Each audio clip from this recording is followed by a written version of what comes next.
الحمدللہ رب العالمین والصلاة والسلام علی رسولہ الکریم۔ السلام علیکم ورحمۃ اللہ وبرکاتہ۔ یسن القرآن نام کی آسان تفسیر کا لیسن نمبر 5.35 ہے، یعنی 5ویں سورہ کا لیسن نمبر 35 اور تھیم ہے سورہ مائدہ آیات 49 and 50۔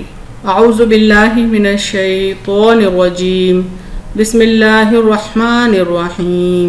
وَأَنِحْكُمْ بَيْنَهُمْ بِمَا أَنزَلَ اللَّهُ وَلَا تَتَّبِعْ أَهْوَاءَهُمْ وَاحْذَرْهُمْ أَنْ يَفْتِنُوكَ عَنْ بَعْضِ مَا أَنزَلَ اللَّهُ إِلَيْكَ فَإِنْ تَوَلَّوْا فَاعْلَمْ أَنَّمَا يُرِيدُ اللَّهُ أَنْ يُصِيبَهُمْ بِبَعْضِ ذُنُوبِهِمْ وَإِنَّ كَثِيرًا مِنَ النَّاسِ لَفَاسِقُونَ۔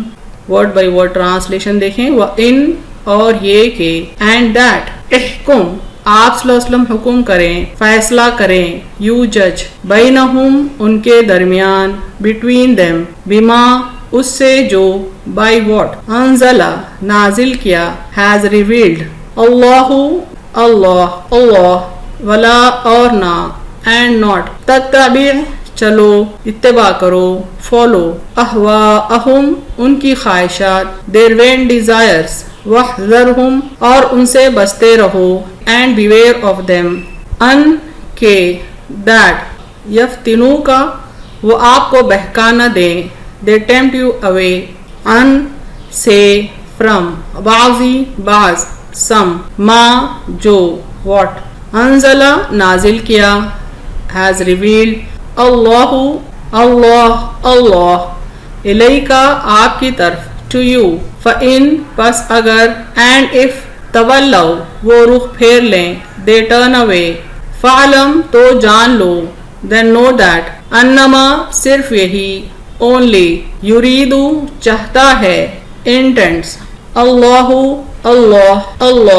ان کے that یصیبہم صاد و با سے ہے، مانے ان پر مصیبت اتارے، afflict them بعض کے سبب، for some ذنوبہم ذال نون با سے ہے، مانے ان کے گناہ، their sins، وَإِنَّ اور بے شک، and indeed کثیرا اکثر، many من سے، of الناسی لوگ، the people لفاسقون یقیناً فاسق ہیں، are certainly defiantly disobedient۔ Phrase by phrase translation Urdu میں دیکھیں۔ وَأَنِحْكُمْ بَيْنَهُمْ اور یہ کہ فیصلہ کریں ان کے درمیان، بما انزل اللہ اس سے جو اللہ نے نازل کیا، وَلَا تَتَّبِعْ أَهْوَاءَهُمْ اور ان کی خواہشات پر نہ چلیں، وَاحْذَرْهُمْ أَن يَفْتِنُوكَ عَن بَعْضٍ اور ان سے بچتے رہیں کہ تمہیں بہکا نہ دیں بعض سے، ما انزل اللہ الیک جو اللہ نے آپ کی طرف نازل کیا، فَإِن تَوَلَّوْا پس اگر وہ رخ پھیر لیں، فَعْلَمْ أَنَّمَا يُرِيدُ اللَّهُ تو جان لو کہ اللہ صرف یہی چاہتا ہے، أَن يُصِيبَهُمْ کہ ان پر مصیبت اتارے، بِبَعْضِ ذُنُوبِهِمْ ان کے بعض گناہوں کے سبب، وَإِنَّ كَثِيرًا مِنَ النَّاسِ لَفَاسِقُونَ اور بے شک انسانوں میں اکثر فاسق ہیں۔ کمپلیٹ ٹرانسلیشن دیکھتے ہیں۔ اور یہ کہ فیصلہ کریں ان کے درمیان اس سے جو اللہ نے نازل کیا، اور ان کی خواہشات پر نہ چلیں، اور ان سے بچتے رہیں کہ تمہیں بہکا نہ دیں بعض سے، یعنی بعض احکامات سے جو اللہ نے آپ کی طرف نازل کیا۔ پس اگر وہ رخ پھیر لیں تو جان لو کہ اللہ صرف یہی چاہتا ہے کہ ان پر مصیبت اتارے ان کے بعض گناہوں کے سبب، اور بے شک انسانوں میں اکثر فاسق ہیں۔ Phrase by phrase translation English میں دیکھتے ہیں۔ وَأَنِحْكُمْ بَيْنَهُمْ and that you judge between them بِمَا أَنزَلَ اللَّهُ by what Allah has revealed، وَلَا تَتَّبِعْ أَهْوَاءَهُمْ and do not follow their vain desires، وَاحْذَرْهُمْ أَن يَفْتِنُوكَ عَن بَعْضٍ and beware of them that they tempt you away from some مَا أَنزَلَ اللَّهُ إِلَيْكَ what Allah has revealed to you، فَإِن تَوَلَّوْا and if they turn away، فَعْلَمْ أَنَّمَا يُرِيدُ اللَّهُ then know that Allah intends only أَن يُصِيبَهُمْ to afflict them بِبَعْضِ ذُنُوبِهِمْ for some of their sins، وَإِنَّ كَثِيرًا مِنَ النَّاسِ لَفَاسِقُونَ and indeed many of the people are certainly defiantly disobedient۔ Complete translation دیکھتے ہیں۔ and that you judge between them by what Allah has revealed, and do not follow their vain desires, and beware of them that they tempt you away from some out of what Allah has revealed to you. And if they turn away, then know that Allah intends only to afflict them for some of their sins, and indeed many of the people are certainly defiantly disobedient. آج 50 دیکھتے ہیں سورہ مائدہ کی. بسم اللہ الرحمن الرحیم. افحکم الجاہلیت یبغون ومن احسن من اللہ حکما لقوم یوقنون. ورڈ بائی ورڈ ٹرانسلیشن دیکھتے ہیں. افحکما تو کیا حکم ہے. Is it then the judgment. الجاہلیہ جیم ہا لام سے روٹ ورڈ ہے, معنی جاہلیت کا. of the time of ignorance. یبغون با غین یا سے ہے, معنی وہ چاہتے ہیں. they seek. ومن اور کس کا. and who is. احسن بہتر better. من یعنی سے. then اللہ اللہ. حکمہ حکم ججمنٹ. لقوم لوگوں کے لیے. for a people. یوقنون یا قاف نون سے ہے, معنی یقین رکھتے ہیں. firmly believe. Phrase by phrase translation Urdu میں دیکھیں. افحکم الجاہلیت یبغون کیا وہ جاہلیت کا حکم چاہتے ہیں. ومن احسن من اللہ حکما اور اللہ سے بہتر حکم کس کا ہے. لقوم یوقنون ان لوگوں کے لیے جو یقین رکھتے ہیں. کمپلیٹ ٹرانسلیشن دیکھیں. کیا وہ جاہلیت کا حکم چاہتے ہیں اور اللہ سے بہتر حکم کس کا ہے. ان لوگوں کے لیے جو یقین رکھتے ہیں. Phrase by phrase translation English میں دیکھتے ہیں. افحکم الجاہلیت یبغون is it then the judgment of ignorance that they seek. ومن احسن من اللہ حکما and who is better than Allah in judgment. لقوم یوقنون for a people who firmly believe. Complete translation دیکھیں. Is it then the judgment of ignorance that they seek and who is better than Allah in judgment for a people who firmly believe. Current دو آیتوں کو پچھلی آیت کے ساتھ revise کرتے ہیں تاکہ ان کی کنٹینیوٹی سمجھ پائیں. اور ہم نے حق کے ساتھ آپ پر کتاب نازل کی اپنے سے پہلے کی کتاب کی تصدیق کرنے والی اور اس پر نگہباں. پس فیصلہ کریں ان کے درمیان اس سے جو اللہ نے نازل کیا اور ان کی خواہشات کی پیروی نہ کریں اس کے بعد کہ تمہارے پاس حق آ گیا. تم میں سے ہر ایک کے لیے ہم نے مقرر کیا ایک شریعت اور ایک طریقہ, اور اگر اللہ چاہتا تو تمہیں ایک امت کر دیتا, لیکن تاکہ وہ تمہیں آزمائے جو اس نے تمہیں دیا. پس نیکیوں میں سبقت کرو. تم سب کو اللہ کی طرف لوٹ کر جانا ہے. وہ تمہیں بتلا دے گا جس میں تم اختلاف کرتے تھے. اور یہ کہ فیصلہ کریں ان کے درمیان اس سے جو اللہ نے نازل کیا اور ان کی خواہشات پر نہ چلیں اور ان سے بچتے رہیں کہ تمہیں بہکا نہ دیں بعض سے یعنی بعض احکامات سے جو اللہ نے آپ کی طرف نازل کیا. پس اگر وہ رخ پھیر لیں تو جان لو کہ اللہ صرف یہی چاہتا ہے کہ ان پر مصیبت اتارے ان کے بعض گناہوں کے سبب, اور بے شک اکثر انسان فاسق ہیں. کیا وہ جاہلیت کا حکم چاہتے ہیں اور اللہ سے بہتر حکم کس کا ہے ان لوگوں کے لیے جو یقین رکھتے ہیں.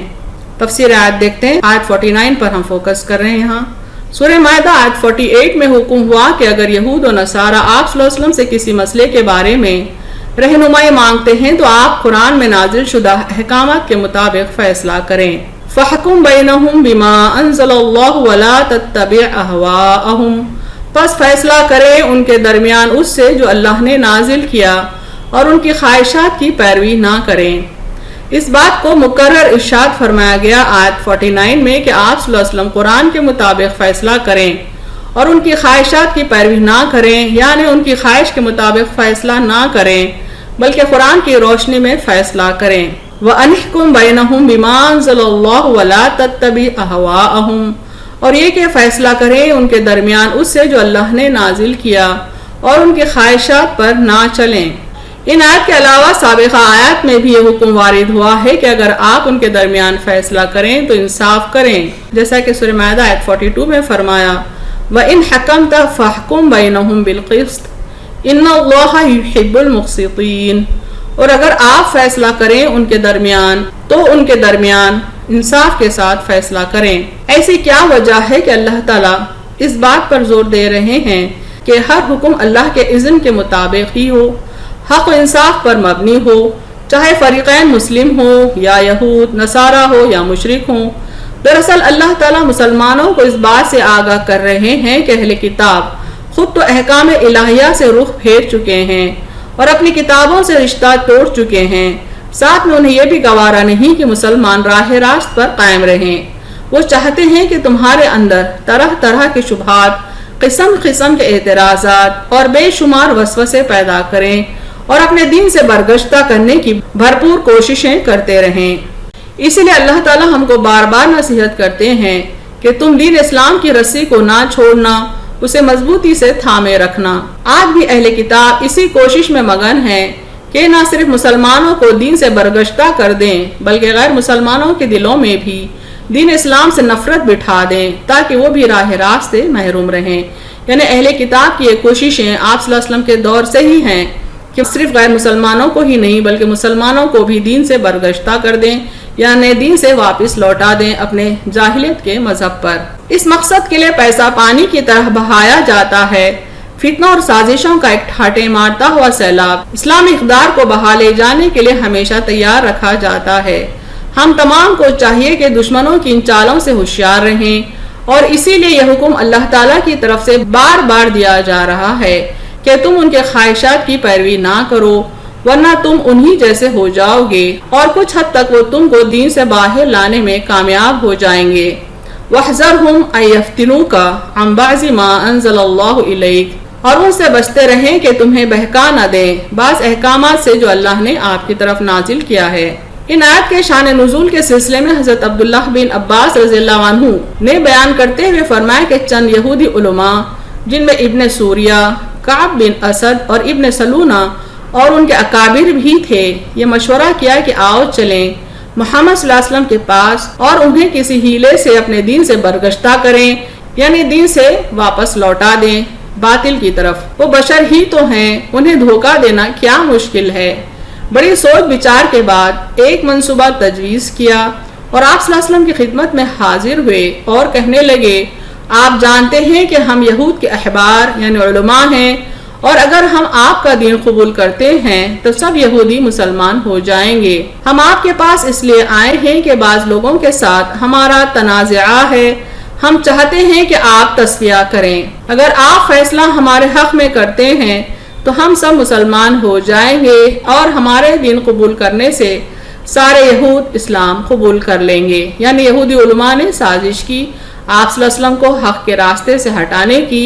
آپ صلی اللہ علیہ وسلم کو یہ لالچ دیا کہ اگر آپ غلط فیصلہ کر دیں، فیصلہ ان کے حق میں کر دیں تو تمام یہودی علماء ایمان لے آئیں گے، جس کے سبب تمام یہودی عوام بھی ایمان لے آئے گی۔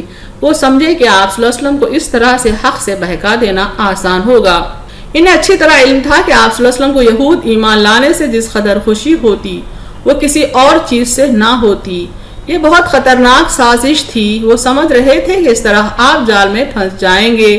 وہ عقل کے اندھے یہ بات نہیں سمجھ پائے کہ آپ صلی اللہ علیہ وسلم کو ہر لمحہ اللہ کی طرف سے رہنمائی ہوتی ہے۔ یہ کسی کے لیے ممکن ہی نہیں تھا کہ نعوذ باللہ ایک لمحے کے لیے بھی آپ کو گمراہ کیا جائے۔ آپ صلی اللہ علیہ وسلم کے مقام کی رفعتوں کو یعنی بلندیوں کو سمجھنا یہود و نصارہ کے بس کی بات نہیں تھی۔ اللہ تعالیٰ نے اسی وقت آپ صلی اللہ علیہ وسلم کو اطلاع دی کہ ہرگز اہل کتاب کے خواہشات کی پیروی نہ کریں۔ دراصل یہاں مسلمانوں کو خاص طور پر حکم ہے کہ کہیں وہ اہل کتاب کے نقش قدم پر نہ چلے جائیں، کہیں ان کی سازشوں کا شکار نہ ہو جائیں۔ اس لیے متواتر حکم ہے کہ مسلمان ان کی چالوں سے ہوشیار رہیں۔ یعنی اللہ تعالیٰ نے آپ صلی اللہ علیہ وسلم کو الرٹ کر دیا، ان کی سازشوں سے واقف کر دیا اور یہ سمجھا دیا آپ صلی اللہ علیہ وسلم کی امت کو بھی کہ بھولے سے بھی وہ یہود و نصارہ کی چالوں میں نہ آ جائیں۔ فَإِن تَوَلَّوْا فَاعْلَمْ أَنَّمَا يُرِيدُ اللَّهُ أَن يُصِيبَهُم بِبَعْضِ ذُنُوبِهِمْ، پس اگر وہ رخ پھیر لیں تو جان لو کہ اللہ صرف یہی چاہتا ہے کہ ان پر مصیبت اتارے ان کے بعض گناہوں کے سبب۔ اہل کتاب اللہ کی سابقہ کتابوں سے پہلے ہی بے رخ ہو چکے ہیں اور اب خود کو اور دوسروں کو قرآن سے اور آپ صلی اللہ علیہ وسلم سے بے رخ کرنے کی کوششوں میں ہیں۔ انہیں یہ خوف ہے کہ اگر دوسروں کو اجالا نصیب ہو جائے تو انہیں اس بات کی اطلاع ہو جائے گی کہ اہل کتاب گمراہی کے اندھیرے میں ہیں، جس سے ان کی جھوٹی ساکھ متاثر ہو سکتی تھی۔ اسی لیے وہ خود بھی حق سے بہکتے ہیں اور عوام الناس کو بھی حق سے دور کرنے کا کام کرتے ہیں۔ ان کے یہی اعمال ہیں جن کے سبب اللہ تعالیٰ ان پر مصیبتیں وقتاً فوقتاً اتارتا رہتا ہے۔ دوسری طرف عوام الناس کی یہ بھی ذمہ داری ہے کہ وہ حق کو تلاش کریں، کسی کے بہکاوے میں آ کر اپنی دنیا و آخرت برباد نہ کر لیں۔ لیکن وَإِنَّ كَثِيرًا مِّنَ النَّاسِ لَفَاسِقُونَ، اور بے شک اکثر انسان فاسق ہیں۔ زمانہ قدیم سے اگر ہم انسانوں کی تاریخ پر غور کریں تو یہ سمجھ میں آتا ہے کہ تقریباً ہر قوم نے اپنے نبی کی تکذیب کی ہے۔ ہر دور میں ہر قوم میں بہت ہی کم لوگ ہوئے ہیں جو حق کو توجہ سے سنتے ہیں اور اس کا اقرار کرتے ہیں۔ انسانوں کی اکثریت دنیا کے عیش و آرام میں کھوئی ہوئی رہنا چاہتی ہے، اگرچہ سمجھ بھی لیں کہ حق اور باطل میں کیا فرق ہے اور کس پر چلنے سے کیا انجام ہونے والا ہے۔ یعنی عوام کی اکثریت آپ دیکھیں اللہ سے دور، اللہ کی یاد سے دور، اللہ کے احکامات سے دور اپنی دنیاوی عیش و آرام میں زندگی گزارنا چاہتی ہے، چاہے وہ حق اور باطل کے فرق سے واقف ہی کیوں نہ ہو جائیں، چاہے ان پر چلنے کے انجام سے بھی کیوں نہ وہ واقف ہو جائیں، تب بھی کبھی انہیں ان کا نفس تو کبھی لوگ تو کبھی شیاطین گناہوں پر مائل ہی رکھتے ہیں۔ انہیں چاہیے کہ اللہ کی دی ہوئی سمجھ بوجھ استعمال کریں اور اللہ سے راہ راست پر چلنے کی توفیق مانگتے ہوئے حق کا راستہ اپنائیں۔ یعنی عوام کی بھی یہ ذمہ داری ہے کہ وہ حق کو تلاش کریں، اللہ سے توفیق مانگیں کہ ان کو حق کا راستہ دکھائے اور حق کا راستہ چلائے، نہ یہ کہ ان لوگوں کی باتوں میں آ جائیں جو باطل پرست ہیں، اور عوام کو بہکانا ان کی زندگی کا اولین مقصد ہے۔ آیت 50 کی تفسیر دیکھتے ہیں، افحکم الجاہلیت یبغون ومن احسن من اللہ حکما لقوم یوقنون، کیا وہ جاہلیت کا حکم چاہتے ہیں اور اللہ سے بہتر حکم کس کا ہے ان لوگوں کے لیے جو یقین رکھتے ہیں۔ جاہلیت اس نظام حیات کو کہتے ہیں جہاں قانون سازی کا کامل اختیار خالق کائنات کو نہ ہو بلکہ انسانی اغراض و خواہشات کے ہاتھ میں ہو، جہاں اقتدار و حکومت کی مسند پر وحی الہی کے بجائے انسان کا ناقص اور ناتمام علم قابض ہو۔ یعنی جہالت ایک ایسے نظام حیات کو کہتے ہیں، ایک ایسے سسٹم کو کہتے ہیں، ایک ایسے قانون کو کہتے ہیں جس کو انسانوں نے اپنی کم عقلی کی بنیاد پر بنایا ہے، بلکہ شیاطین کی سوچ اس کے پیچھے ہوتی ہے۔ انسانی اغراض کیا ہیں، مفادات کیا ہیں، خواہشات کیا ہیں، ان کے بلبوتے پر وہ قوانین بنائے جاتے ہیں جو انسان کی ناقص عقل اور ناتمام علم یعنی ادھورے علم کا ثبوت ہوتے ہیں۔ اللہ تعالیٰ فرماتے ہیں کہ جب تم ان آسمانی کتابوں کی اطاعت کو گراں سمجھ رہے ہو جن میں ہدایت ہی ہدایت، نور ہی نور ہے، تو اس کا مطلب یہ ہوا کہ تم دور جہالت کے اس ظالمانہ نظام کو اپنانا چاہتے ہو جس میں غریب و امیر، کمزور اور طاقتور، حاکم اور محکوم کے لیے الگ الگ قانون ہیں، یعنی جس میں مساوات نہیں ہے، جس میں کوئی انصاف نہیں ہے۔ ایسے قوانین جاہلیت کے دور کے لوگ اپنانا چاہتے ہیں۔ اللہ کے مقرر کیے ہوئے احکام جو عین عدل و انصاف اور اس کی حکمتوں پر مبنی ہیں وہ بہتر ہیں یا تمہارا یہ ظالمانہ نظام جہاں خواہشات نفس کی بادشاہی ہے اور سروری ہے۔ یعنی اللہ جو کہ خالق کائنات ہے، تمام انسانوں کا خالق و رب ہے، وہ حکمتوں والا ہے، وہ بہتر جانتا ہے کہ انسان کے لیے کیسے قوانین ہوں۔ اس کے قوانین کے برعکس انسان کے بنائے ہوئے قوانین ظلم پر مبنی ہوتے ہیں، خواہشات نفس پر مبنی ہوتے ہیں، اور جو اللہ پر ایمان رکھتے ہیں اور معاملات میں اس کی ذات پر یقین رکھتے ہیں ان کے لیے اللہ کا قانون ہی بہترین ہے۔ یعنی جو بندہ اللہ پر ایمان رکھتا ہے، اس کے احکامات کی پیروی کرتا ہے، پیروی کرنا چاہتا ہے، اس کے لیے سوائے اللہ کے قانون کے کوئی اور قانون قابل قبول نہیں ہوتا۔ اہم نکات دیکھتے ہیں اس تفسیر کے۔ اہل کتاب ان کو دی گئی کتابوں سے بے رخ ہو کر اپنی خواہشات نفس پر زندگی گزار رہے ہیں، ساتھ میں وہ یہ بھی نہیں چاہتے کہ مسلمان اللہ کے کلام پر روبہ عمل ہوں اور یہ نور ہدایت دوسرے انسانوں تک بھی پہنچتا رہے۔ اسی سوچ کے سبب وہ ہمارے نبی صلی اللہ علیہ وسلم کو اور امت مسلمہ کو حق سے بہکانے کی کوششیں کرتے رہے۔ اسی لیے اللہ تعالیٰ ان پر مصیبتیں اتارتے ہیں تاکہ وہ اپنی ان سرکشیوں سے باز رہیں، اور اللہ تعالیٰ آپ صلی اللہ علیہ وسلم کو اور امت مسلمہ کو ان کی سازشوں سے ہوشیار رہنے کا حکم دیتے ہیں۔